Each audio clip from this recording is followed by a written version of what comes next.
Hello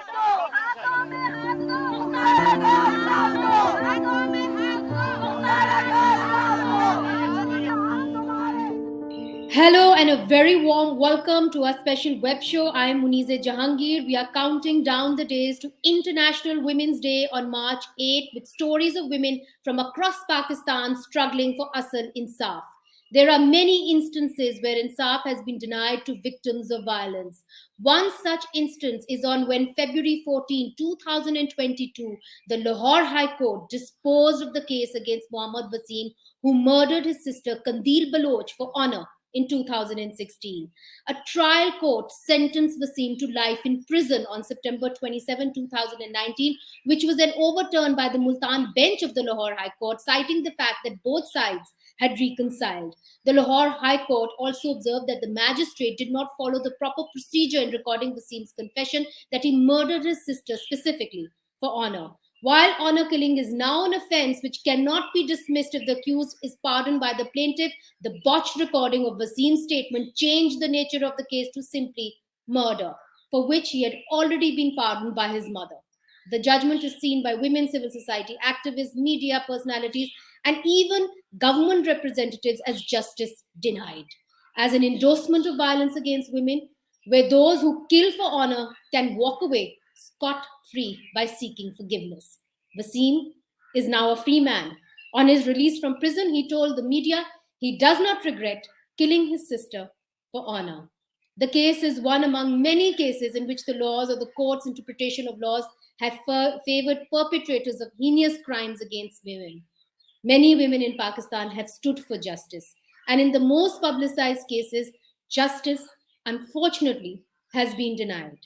Here is the story of Mukhtara Mai, who became a symbol for rape survivors not just in Pakistan, but across the world. Though she survived a brutal gang rape, 13 of the 14 accused in her case live as free men. Supreme Court's acquittal of 5 of the 6 originally convicted men in April 2011. Here is her ordeal.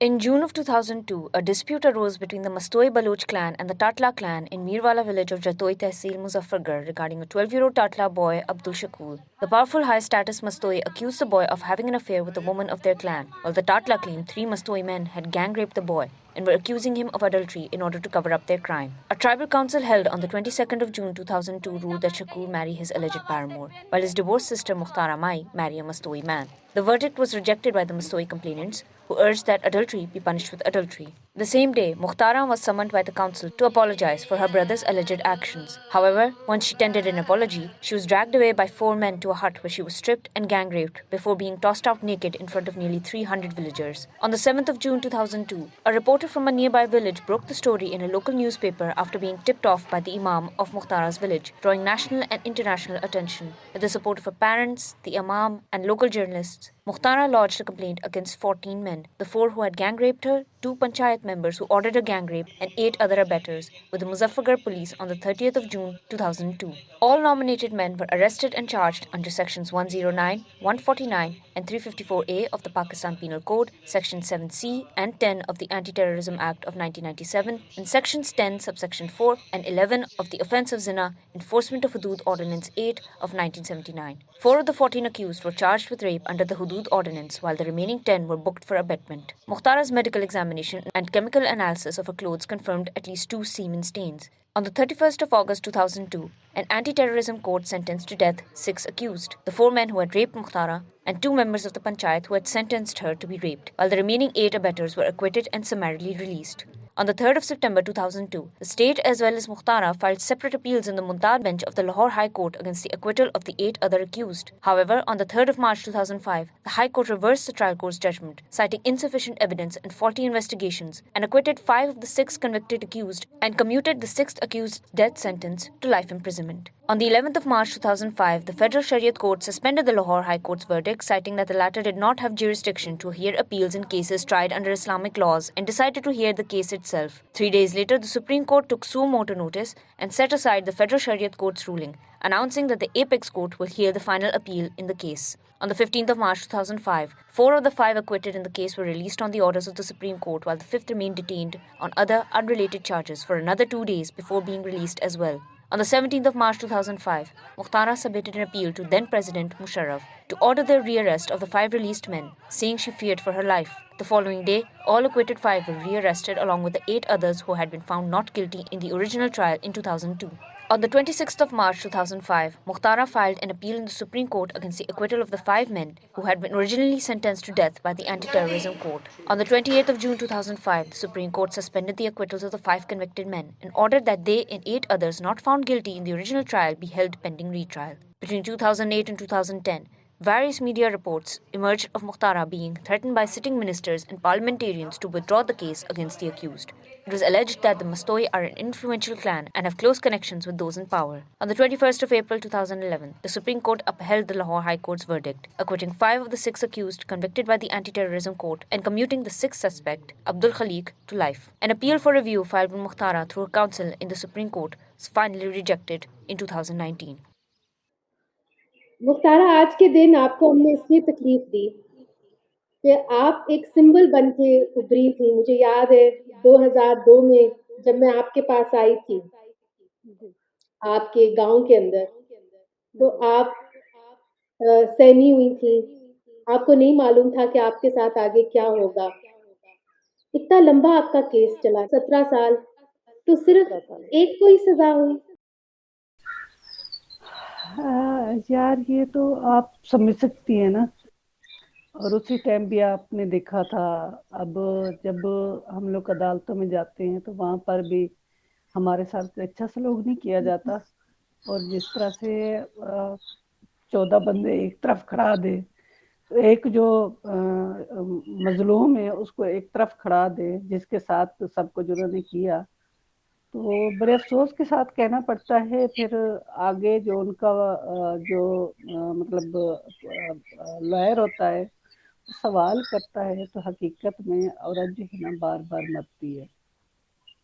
तो ये मैं सही बात है जो औरतें कहती है हम लोग खुदकुशी कर लें, और बाकी सही कहती है। ये सब कुछ मैं कहती हूँ ये कोई आसान काम नहीं है इस तरह से लड़ना, और फिर भी इतनी मुद्दत के बाद, और एक ये नहीं, ये कोई खेत में एक बंदे का काम था हो गया, उसमें कोई मतलब गवाह नहीं थे, और ये तो भरी पंचायत का फैसला था, भरी पंचायत में हुआ। ये नहीं 70-80 बंदा शामिल था, कोई 4 मतलब 2 वो थे पंचायती, जो पंचायत लगाने वाले थे वो थे, और पूरे गांव को पता था, लेकिन फिर भी अदालत मानने को तैयार नहीं। और सबसे बड़ी अफसोस वाली बात जो मैंने, क्योंकि उसी वक्त मुझे नहीं था पता मैं कहाँ जाऊंगी और क्या मेरे साथ होगा, तो जब मैं सुप्रीम कोर्ट में गई तो ज्यादातर मुझे उसी टाइम ही पता चला,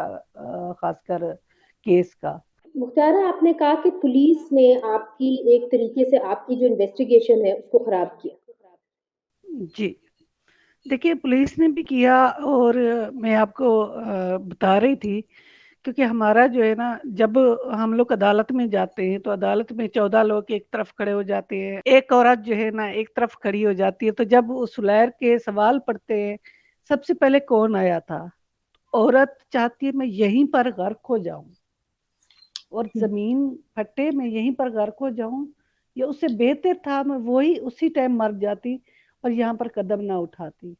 लेकिन फिर भी मैंने इस चीज को इसको इस वजह से बर्दाश्त किया कि आगे आने वाली कोई मुख्तारा मई ना बने। तो मैं बार बार जो है ना इन चीजों को बर्दाश्त करती रही। जब सुप्रीम कोर्ट में गई तो देखिए एक बात होती है कि जज साहब का आपने फैसला पढ़ा होगा, जज साहबान का मैं समझूंगी, तो कहते हैं ये तो शादीशुदा थी, ये कुंवारी नहीं थी। कि जिसकी शादी हो जाती उसकी इज्जत नहीं होती,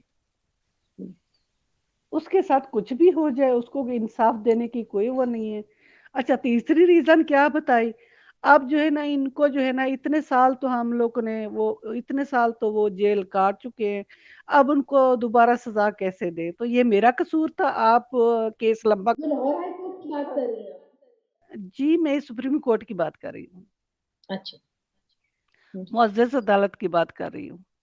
तो वहां पर जो चीफ जस्टिस थे, मतलब 3 जजों में से जो हेड थे, जो इसको साकिब कर रहे निसार थे, साहब। कहते जी साकिब निसार साहब, तो कहते ये जो है ना, अब दोबारा इन पे सजा बनती नहीं है, इतने साल हो गए, इतने साल हो गए, मैंने कहा था इतने साल लगा ले, 17 साल के बाद आप लोग कह रहे हैं अब ये बनता नहीं है। तो ये तो शुक्र है अल्लाह का, मेरा लॉयर जो है ना वो बहुत अच्छा इंसान है, बहुत अच्छा, अल्लाह ताला उनको अजर दे। तो उन्होंने मुझसे 1 रुपया नहीं लिया ना, तो मैं कौन सी कहाँ तक पहुंच पाती वहां तक। और मैं अल्लाह ताला जन्नत जगह दे आसमा जहांगीर साहबा को, उसी टाइम उन्होंने ही मतलब इस एतजाज एहसन साहब को सब फरजाना बारी साहबा साहब ने वो किया। मगर जब देखिए वो जो बाकी मुल्जमान को छोड़ा उन्होंने, 3 मुल्जमान जी को तो छोड़ दिया जो मरकजी मुल्जमान थे, तो उसके जी अंदर क्या जो शायद थे वो नाकाफी थे? देखिए ये होती है क्योंकि जब एफआईआर करते हैं ना पहले, उसमें तो ज़ाहिरी बात है क्योंकि पुलिस उनके अंडर में होती है, तो पुलिस पहले ही उनका रास्ता रख लेती है। तो ये इस वजह से मैं बार बार कहती हूँ, क्योंकि जब हम लोगों का केस खराब किया जाता है तो बजाय हम लोगों को सजा देने के, हमारे लिए सजा है। देखिए अब वो लोग आ रहे हैं, वो पलायन कर रहे हैं, इसको पहले तो उधर नंगा किया था, अब इसको चौकी पे नंगा करेंगे। चौकी कहाँ है? मेरे घर के साथ ही है। अब इस औरत को चौकी पे नंगा करेंगे। देखिए जब इस तरह से दनाते फिरेंगे, उनको कोई सजा नहीं होगी, तो मेरे ख्याल में ये माशरा जो है ना, ना तो तरक्की कर सकता है, ना ही किसी औरत की इज्जत की हिफाजत कर सकता है। कौन पुलिस सा का ऐसा क्या दिन रोल था? था आपके केस में थ्रू आउट? क्योंकि देखिए बदलाव भी तो आया था ना, जब आपके केस को पब्लिसिटी मिली तो पुलिस का रवैया भी तो बदला था। शुरू में कुछ और था, बाद में कुछ और हो देखिए शुरू में उसी टाइम तो सब, जब तक मीडिया में चलता रहता है, जब तक हमारी सिविल सिविल सोसाइटी मतलब बोलती रहती है, तो तब तक हम लोग जो है ना जिंदा है। लेकिन जैसे ये हमारे यहाँ मीडिया, हमारी सिविल सोसाइटी चुप होती है, तब समझिए हम लोग मर गए। गया। तो तो मीडिया ये भी का बोलते अगर हैं। रोल रहता है, नजरें रहती हैं तो केस आगे बढ़ता है, नहीं तो नहीं बढ़ता। बिल्कुल ये हकीकत की बात है, इसमें कोई शक वाली बात नहीं है, क्योंकि आज 21 साल हो गए हैं मुझे इस फील्ड में आए हुए, मुझे मेरी जिंदगी का एक हिस्सा लगा हुआ है। लेकिन ये वाकई हकीकत है, इसमें कोई शक वाली बात नहीं है। किसी भी हम्म। केस में जब तक मीडिया जो है ना इसको बोलता रहेगा, मीडिया उठाता रहेगा, तब तक वो औरत भी जिंदा रहेगी, वो केस भी जिंदा रहेगा, कोई भी अपने मुजरे केस में। के अंदर जो आपने, जाहिर है आप बड़ी मायूस हुई थी जब उनको रिहा इस तरह किया गया था, खासतौर पे मरकजी मुल्जमान को। किसको जिम्मेदार ठहराती हैं आप कि आपके केस में जो कोताहियां हुई, सिर्फ एक ही को सजा हुई, किसको जिम्मेदार ठहराती देखिए इसमें बहुत सारे लोग आ जाते हैं, मैं सीधी बात शुरू करूंगी, करें? क्योंकि हमारी हमारी इसमें अदालतें भी आती हैं। हम्म। सबसे पहले हमारा थाना कल्चर आता है, उसके बाद हमारा माशरा आता है, और उसके हम्म। बाद हमारी अदालतें भी आती हैं। अदालतों से क्यों आप, क्योंकि अदालतों के सामने तो जो शायद रखे गए उसके बिना के ऊपर उन्होंने जजमेंट देनी है। देखिए सबसे, मैं आपको एक बात कहूंगी, मैं कहती थी अनपढ़ लोग जो है ना इस तरह से ज्यादती करते हैं। जब मेरा फैसला आया हाई कोर्ट में, तो मैंने कहा शायद मैं गलत जगह पे आ गई हूँ। लेकिन ये चीज कोई ढक्की चुप्पी नहीं थी। मैं कहती हूँ कोई ढक्की चुप्पी चीज होती है, खेतों में जाकर कोई बंदा कोई ज्यादती कर आता है, तो वो एक अलग बात होती है। जब ये पूरी पंचायत के सामने, पूरे गांव के सामने हो रहा था, सब गांव वाले कहते हैं ये इस तरह से हुआ है, तो आगे क्यों नहीं मानते, मुझे बताएं। पुलिस का आपको लगता है कि जब आपसे लेके 2002 से लेके अब तक रवैया बदला है? देखिए हम लोग जब जाते हैं तो थोड़ा बहुत होता है, लेकिन उस तरह से नहीं है जिस तरह से हम लोगों ने बोला है, जिस तरह से हम लोग इसके पीछे गए हैं। देखिए नहीं, बिल्कुल नहीं, मुझे नहीं लगता ये बदला है। हम्म।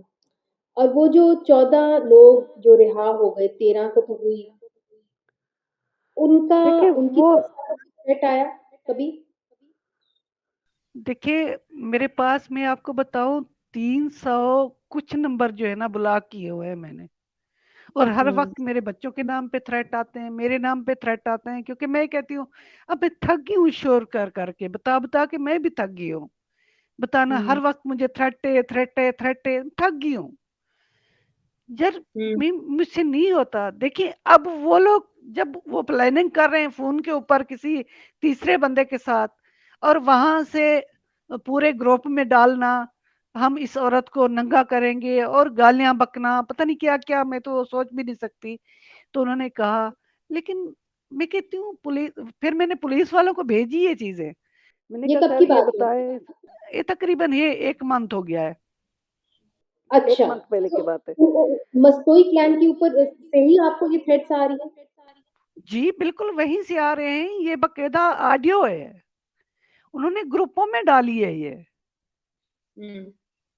और पुलिस का क्या रवैया था? पुलिस ने आपसे कोऑपरेट किया है इसमें? पुलिस, मैंने जब भेजा उनको तो उन्होंने मुझसे पूछे, मैंने कहा सर इससे कुछ बनता है, जब ऐसा जो जतोई को भेजा मैंने, तो देखिए मैं इसी वक्त मीरवाला भी नहीं रह रही, मैं कहीं और जगह पे छुपी हुई हूँ हकीकत पूछे तो। क्योंकि जब अपने ऊपर आती है तो कोई मसला नहीं होता, जब उनकी औलाद की वजह से, मतलब उनके बच्चों के लिए थ्रेट आते हो, तो फिर इंसान थोड़ा सा डरता है, आप खुद सोचे ना, तो फिर थोड़ा सा खौफ होता है। ये आप कह रही हैं कि तो आपको जो धमकियां आ रही हैं वो मस्तोई क्लैन से आ रही हैं, आपने पुलिस पे ये रिपोर्ट लिखवाई है? जी मैंने उनको रिकॉर्डिंग सारी भेजी है, मैंने कहा इसके ऊपर जो भी बनता है मुझे बता दीजिएगा आप। एसओचओ साहब ने पूछा, पूरा महीना मुझे नहीं बताया। वो फोन करके क्या कहते हैं और आपको?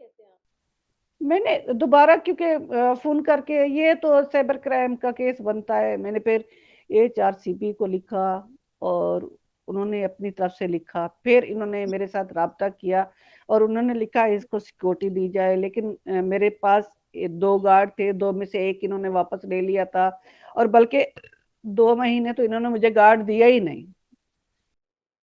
अच्छा। और तो बच्चों को दिल थ्रेट करते हैं कि हम बच्चों को उठा लेंगे? जी जी बच्चों के नाम पे थ्रेट आते हैं, क्योंकि 300 नंबर जो है ना, मेरा 300 कुछ नंबर जो है बुला के इसी उसमें आते हैं, क्योंकि मैंने नहीं कहा, क्योंकि जिसको एक दफा एक बंदे को पकड़वाया था, लेकिन दूसरे दिन उसकी जमानत हो गई थी। देश में अच्छा। ऐसा लॉ ही नहीं है, जमानत हो जाती है, तो इस वजह से मैंने दोबारा रोक ही नहीं किया। लेकिन अभी जो ऑडियो थी मैंने भेजी थी, सारा रिकॉर्ड भी भेजा था, आप ये सुन ले, वो खुद ही अपना तारफ करवा रहे हैं, और इसमें ग्रुपों में भेज रहे हैं, और अपना नाम लिख के भेज रहे हैं। अभी आप अपने मीर वाला गांव के अंदर जहां आप रहती थी, जहां मैं आपको मिलने आई थी, और जी मस्तोई वालों का, उनका घर बिल्कुल आपसे मेरा ख्याल है कोई बिल्कुल 20 या साथ 30 ही है। फीट के फासले पे था। आप अब जी उधर नहीं हैं? जी नहीं उधर नहीं हूँ, लेकिन जाती हूँ, दिन को जाती हूँ काम में, लेकिन बच्चों को किसी और जगह पे रखा हुआ है। उस अब गांव में देखिए अब ये आपके लिए रहना मुश्किल है? नामुमकिन है, ऐसे समझे, नामुमकिन है, क्योंकि यही होता है जब इंसान के साथ जुल्म भी उसके इंसान के साथ होता है, और छुपना भी उस बंदे को पड़ता है, उस बंदी को पड़ता है। तो मुख्तारा 19 साल बाद भी आप भुगत रही हैं? 19 साल, 21 साल बाद, 21 साल बाद। 21 साल, और 20 पूरे हो गए हैं, 21 शुरू हो गया है। अब आपके बच्चे जो हैं उनके उनको जो है धमकियां आ रही हैं? बच्चों के नाम की धमकियां मुझे देते हैं। क्योंकि जिन लोगों को नहीं मालूम उनको बताना ये बहुत ज़रूरी है कि जिनके खिलाफ आपने एफआईआर दर्ज की थी, जो मुल्जिमान थे, वो काफ़ी ताकतवर थे। और जब मैं भी आई थी आपके गांव में, तो मैंने देखा था कि उनका एक इन्फ्लुएंस था, उनको उनका असर रसूख था। आप कहती हैं अभी भी है, उस तरफ से आपको धमकियां भी आ देखिए रही हैं, तो देखिए हम वो अपील वैसे करते हैं फैसले भी कर रहे हैं, वैसे गवर्नमेंट पंचायतें भी को। कर रहे हैं, ये देखे, अब वो वैसे पंचायतें भी कर रहे हैं, वैसे फैसले भी कर रहे हैं, अब कौन रोक सकता वैसे है फैसले उसको। जिस तरह आपके टाइम पे फैसला किया था, नहीं इस तरह से तो नहीं, बाकी इस तरह से नहीं, इस तरह से अभी नहीं हुआ मगर पंचायत जब बैठती है। पंचायतें बैठती है। मुख्तारा, ये बात तो मेरा ख्याल है हमें अब हुकूमत से, हम इसी प्लेटफॉर्म से अपील कर सकते हैं कि देखें, कम अज कम मुख्तारा माई जो पूरी दुनिया में एक सिंबल बन के उठी थी, सिंबल ऑफ रेजिस्टेंस पाकिस्तान की, उनको कम से कम तहफ़्फ़ुज़ तो मिलना चाहिए। आज ये उनको बेघर तो नहीं होना चाहिए, उनके बच्चों को धमकियाँ तो नहीं आनी चाहिए। तो जो भी ये प्रोग्राम देख रहे हैं, खासतौर पे जो हुकूमत में है, कम से कम आप इनको बाकायदा तौर पे प्रोटेक्शन तो दें, पुलिस प्रोटेक्शन दें। मुख्तारा अगर आगे बढ़े फोरेंसिक्स की तरफ, अब फोरेंसिक एविडेंस के ऊपर बड़ा जोर डाला जाता है। आपको लगता है इससे फ़र्क आया है, फोरेंसिक एविडेंस कलेक्ट करने से? पहले तो मुझे पता नहीं है ये किस तरह से, मतलब आप इंग्लिश में इसका नाम ले रही हैं, थोड़ा-सा उर्दू में ले तो मुझे जो पुलिस आके एविडेंस जाए वक़्वा पे लेती है। लेती है। जी। तो देखिए जब पुलिस आती है तो ठीक है, ये सही है, आए ले, लेकिन सही वो मालूमात सही लेकर जाए। इस तरह से नहीं होता जैसे बात होती है कहाँ की तो लिख के जाते हैं कहाँ की। तो इस तरह से होगा तो मेरे ख्याल में वो तो कभी ये चीजें नहीं मिलेंगी। क्योंकि पुलिस माफ़ी-तलाफ़ी भी करवा देती है, हमने देखा है। आजकल फैसले वही जो हम पंचायतें इधर वडेरों के डेरे पे होती थी, आजकल पुलिस के थाने पे हो रही हैं। शक्ल चेंज आप हो गई है। दुरुस्त कहा जगह आपने। चेंज हो गई है, ऐसे कहा जगह चेंज हो गई है। हुँ। जब आप इस तरह के केसेस देखती हैं, कंदील बलूच का केस हो गया, नूर मुकद्दम का केस हो गया, आपको लगता है कि अवाम में बदलाव आया है? जब आप अपना केस सामने लेके आई थीं, तो मुझे याद है कि उस वक़्त के जनरल मुशर्रफ ने क्या बयान दिया था, अमेरिका के अंदर कि ख़वातीन अपने आप को रेप करा लेती हैं वीज़ा लेने के लिए। वीजा लेने के लिए। जी हुँ? बिल्कुल। और आपको बहुत सारे लोगों बिल्कुल का सामना याद है। करना पड़ा। बिल्कुल, बिल्कुल याद आपको है। आपका नाम एक-एक ईसीएल बात पे भी याद डाला है। गया था। जी, डाला गया था। मेरा पासपोर्ट ले लिया था, बहुत कुछ किया था और 15 दिन हाउस अरेस्ट रखा था और काफ़ी नीलूफर बख्तियार थी उस वक़्त आपके साथ, जी, बिल्कुल जो अब उन्होंने नेशनल कमीशन ऑन द उन्होंने स्टेटस रिक्वेस्ट ऑफ वुमेन की चेयरपर्सन हैं, वो आपको लेके गई थी। माशाल्लाह। जी, वही उन्होंने वही लेकर गई थी क्योंकि वो यहाँ से काफ़ी भारी नफ़री के साथ लेकर गए थे, जैसे दहशतगर्द को लेकर जाते हैं, कोई ऐसा बम ब्लास्ट मैंने कर दिया हो या करने वाली हूँ, तो मैं हाथ आ गई हूँ, चढ़ गई हूँ उनके। तो जब वो इस लाहौर में पहुँचे तो लाहौर से नरगिस ज़ैदी साहिबा और नीलूफर बख्तियार साहिबा ले गई और आगे डाँटे भी सही और प्यार से भी बड़ा वो बात करे, कभी प्यार से करे, कभी डाँटे। और इस तरह से हमें एक नंबर था हमारे पास जो उन्होंने छीन लिया था। तो हम लोग अपनी मदद आपके तहत पता नहीं किस तरह से हम लोगों ने आसमा जहांगीर साहिबा और नदीम सईद साहब सिर्फ 2 बंदों से राब्ता कर सकते थे और इनसे करते थे, वो फिर सबको बता देते थे। और जब तकरीबन 15 दिन इधर बंद रखा और 3 दिन के बाद उधर जो है ना, हाँ 3 दिन के बाद फिर इन्होंने प्रेस कॉन्फ्रेंस की। हम लोग मुख्तार में शेल्टर होम के लिए बुलाया था, मुख्तार में शेल्टर होम दे रहे हैं, 1 करोड़ 14 लाख का जो है ना बजट बनाए। अब मुझे बताएं जरा ये वो शेल्टर कहाँ है, कहाँ बनाया है इन्होंने मुख्तार में नहीं बना। शेल्टर? नहीं, बिल्कुल नहीं, ये तो ऐसे बातें होती है ना। उसी टाइम रात ही रात बन गया और पासपोर्ट मुझसे छीन लिया गया और ईसीएल में नाम डाल दिया गया और घर में तकरीबन 6-7 औरतें तैनात थी, मतलब वॉशरूम जाने तक इजाज़त नहीं थी और वो पुलिस वाली साथ जाती थी वॉशरूम जाने के लिए। तो क्या-क्या मैं बताऊँ, क्या-क्या मेरे साथ हुआ है।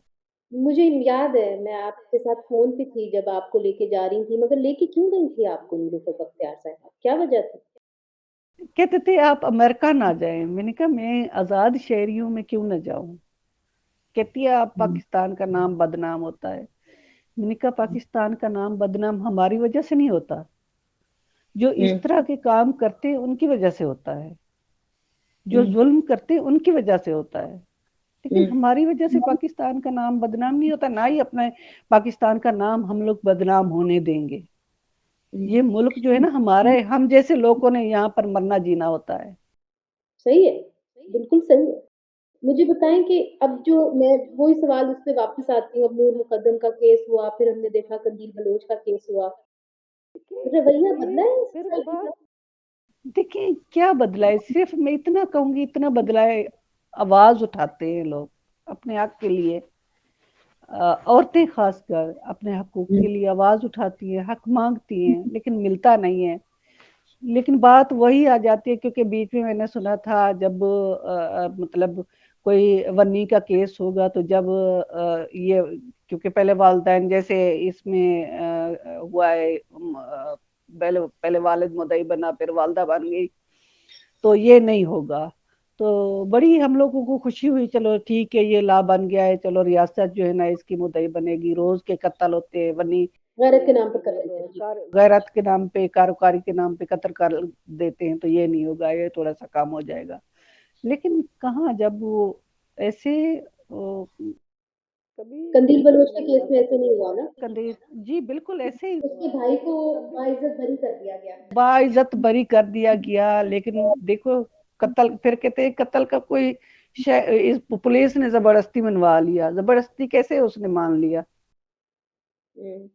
पर उसके केस के अंदर तो ये आम कत्ल के तौर पे देखा गया और उसकी माँ ने उसको माफी दे दी। मगर अब ये केस आगे चलेगा और वही नीलोफर ऐसे ही होता बख्तियार। है, ऐसे नहीं, ऐसे ही होता है, दे देते हैं माफी, बहन भाई मुदई बन जाते हैं, ताया खालू वो मुदई बन जाती है, अपनी फैमिली में से मुदई होते हैं, वो राजीनामा दे देते हैं। हम्म। कोई मगर नहीं, इस अब तरह से होता है, आपको लेकिन पता है नूर वही मुकदम के खैर आपने केस देखा को होगा, देख ले। जी वही जो नीलोफर बख्तियार साहिबा है वो अब national commission on the status of women की चेयरपर्सन है। अब वही इस केस को, नूर मुकद्दम के केस को आगे लेके चलेंगी। चलो, मेरे ख्याल में मैं दुआ करती हूँ अल्लाह ताला उसको इसमें कामयाब करे, और अल्लाह जी। करे हम लोग सुरखरू हों। चलो, जो कुछ हमारे साथ हुआ हुआ, लेकिन आगे दूसरों के लिए भला कर जाए। आप अपने बारे में अब क्या कहेंगी, क्योंकि आपने एक स्कूल भी शुरू किया था, आपने एक शेल्टर होम भी शुरू किया था। एक स्कूल नहीं, मैंने 3 स्कूल बनाए थे उसी टाइम। 3 स्कूल, इवेंचुअली आप वो 3 बन गए थे। जी, शुरू में 3 एक था स्कूल जब मैं बनाए आई थे, थी। और एक मैंने उसके बाद तकरीबन जो लड़कों का स्कूल था मेरे वालिद के नाम पे था, वो 2014 में मैंने हुकूमत पाकिस्तान को दे दिया था। और जो एक तीसरा स्कूल था, क्योंकि उसके साथ एक फाउंडेशन का स्कूल बन गया था, उसको मैंने ख़त्म कर दिया था फंडिंग ना होने की वजह से, क्योंकि काफ़ी साल मैं मुश्किल में रही हूँ इस तरह से। एक तो कोरोना की वजह से, और हम्म। दूसरा बाकी पहले उससे पहले भी, क्योंकि ये फंडिंग इसकी कोई स्पेशल फंडिंग नहीं होती थी। ये जिसका मतलब ये होती थी डोनेशन, जैसे जी। डोनेशन वो जी। इकट्ठी करके इस तरह से वो स्कूल जो है ना चलता था। तो हम्म। काफ़ी तकरीबन जब से कोरोना आया था तो इसमें कोई फंडिंग नहीं हुई। हम्म। तो मेरी तो आपको पता है मेरी जिंदगी और मौत, शायद मैं जिंदा हूँ तो आज उसी स्कूल की वजह से जिंदा हूँ, शायद अल्लाह ताला ने मुझे जिंदा रखा हुआ है, तो मेरा मकसद तो वही था ना, वो स्कूल ही था। मुझे याद है बड़ी आपने मुश्किल, तब बड़ी जी तालीम की बात की थी और आप ये समझती थी कि अगर आप तालीम याफ्ता होती तो शायद आप बेहतर तरीके से आगे जी जिंदगी में बढ़ बिल्कुल, सकती। मुझसे, क्योंकि मैं अपने बयान खुद लिख सकती थी, मैं अपने बयान पढ़ सकती थी, मैं मतलब काफ़ी सारी ऐसी चीज़ें मैंने देखी जो अनपढ़ होने की वजह से जो है ना इस तरह से हुई। लेकिन फिर भी जो करने वाले होते हैं वो कर ही जाते हैं, वो इस तरह से बहुत कुछ कर जाते हैं। तो लेकिन मैं नहीं चाहती थी मेरी तरह कोई मुख्तारा में कमज़ोर बने, मैं कहती थी मेरे इलाके की बच्चियां जो है ना ताकतवर, और उनको अवेयरनेस हो। अल्लाह ना आपके करे इलाके कोई की ऐसा लड़कियां, गुजर। उनसे मैंने बात की थी जब मैं आई थी आपके गांव, और वो आपको आपको एक आइडियल मानती थी। आप जी अल्लाह का आपसे शुक्र है, उन्हीं उनकी वाबस्ता थी। अल्लाह का शुक्र और है, जब मैंने हैंड वर्क किया तो मेरे पास 700 बच्चियां थी। शेल्टर होम भी 700 तो आपने बच्चे, बनाया। जी शेल्टर रूम भी बनाया, नाल हेल्पलाइन भी बनाई, और नाल रिसोर्स सेंटर भी था, जो डेली बेसिस पे केसेस होते हैं उनको भी हैंडल करते हैं। और चौथा जो है ना हमारा मोबाइल यूनिट भी था, जहाँ जान को खतरा होता है, औरत फंसी हुई होती है, हमारे पास नहीं पहुंच पाती, तो उसको भी रेस्क्यू करवाने का एक हमारा मतलब मोबाइल यूनिट का भी हम लोगों ने किया हुआ है। लेकिन तो ये वो है जो आपके है पास फिर, रेस्क्यू करने के लिए। जी वो भी है, वो भी है, लेकिन थोड़ा इस कोरोना की वजह से काम स्लो हो गया है, इस तरह से नहीं है जैसे पहले चल रहा था। तो थोड़ा सा आपको पता है तंजीमों के हालात भी थोड़ा खराब है। तो हम्म। जाती तौर पे भी मेरे पास उसी वक्त तो मेरे पास किताब की रॉयल्टी थी, एक 7 प्ले था उसके भी पैसे आते थे, और कुछ और भी एक फिल्म का मुहिदा भी था, उस वहां से भी पैसे आते थे। तो मैं इधर से उधर लगा देती थी। तो अब इस तरह से नहीं है मेरे पास मैं जो जाती तौर पे लगा सकूं। जो मेरे जाती तौर पे होते थे मैं इधर उधर लगा देती थी। तो इस तरह से इन तीन चार चीजों से मतलब काफी सारे पैसे आए मेरे पास, मेरी जाती उसमें। तो मैंने लगाए हैं और मैंने शेल्टर होम की प्लाट भी खरीदे, मैंने स्कूल के प्लाट भी खरीदे, मैं तंजीम का ऑफिस के लिए भी प्लाट खरीदा, फिर ऑफिस बनाया, फिर शेल्टर होम का प्लाट खरीदा, शेल्टर होम बनाया। मतलब मैं एक एक चीज बनाती रही, करती रही। उस इलाके के लिए लाइट ली, क्योंकि जब आप आई थी उस वक्त लाइट नहीं थी। तो अब उसी इलाके में लाइट है, जब आप आई थी उसी टाइम रोड नहीं थी, अब रोड है उसी इलाके में। तो मैंने उस इलाके के लिए काम किया और इन लोगों के बच्चों को पनाह दी। इन लोगों के बच्चे मेरे स्कूलों में पढ़ते हैं। तो अब मार्च है ना, अब मार्च में इन्होंने हैंड ओवर किया था, 1 साल हो गया। मैंने हुकूमत पाकिस्तान मतलब एजुकेशन को मैंने दे दिया। सारा बड़ा चेंज आया है आप में जब मैं पहली दफा आपको मिली थी और अब, मगर एक चीज आपकी वही है, वो जो आपका एक जज्बा है ना, और अपने अंदर एक यकीन, ये उस दिन भी वही था 2002 में मैं आपसे मिली थी और आज 2022 में भी वही है। सियासत में आने का कोई इरादा है? नहीं, मेरा काम नहीं है, ऐसा काम मेरा नहीं है, क्योंकि मैं अब थोड़े बहुत जो अपने छोटे मोटे काम कर रही हूँ मैं उसमें खुश हूँ। मुझे बड़े बड़े उसमें ओहदों में आने की जरूरत नहीं है। हम्म। मुख्तारा, बहुत शुक्रिया, आपने हमारे से आज फिर इतने सालों बाद आपने मेरे से बात की। शुक्रिया आपका। आपको देख के ऐसा लगता है कि अगर पाकिस्तानी औरत में हिम्मत हो तो वो अपने हक की जो लड़ाई है, शायद एक हद तक हार जाए, मगर जो बड़ी जंग है, मैं यकीन के साथ कह सकती हूँ आपने जीती है। आपने लोगों के थैंक यू। जो दबाव है वो बदले हैं, लोगों के रवैये बदले हैं, शुक्रिया। इसमें आपका बहुत बड़ा कंट्रीब्यूशन है। और खवातीन के हकूक के हवाले से आपको याद रखा जाएगा हमारे माजी में, हमारी हिस्ट्री में।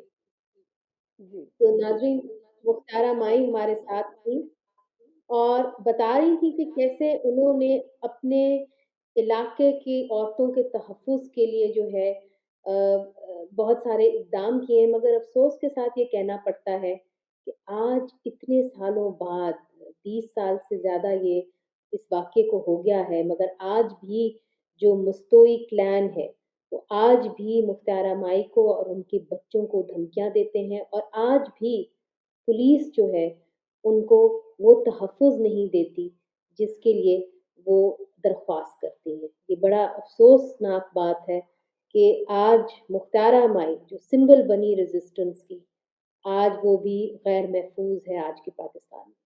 मुनीज़ा जहांगीर को वॉइस पीके डॉट नेट से इजाज़त दीजिए। खुदा हाफ़िज़।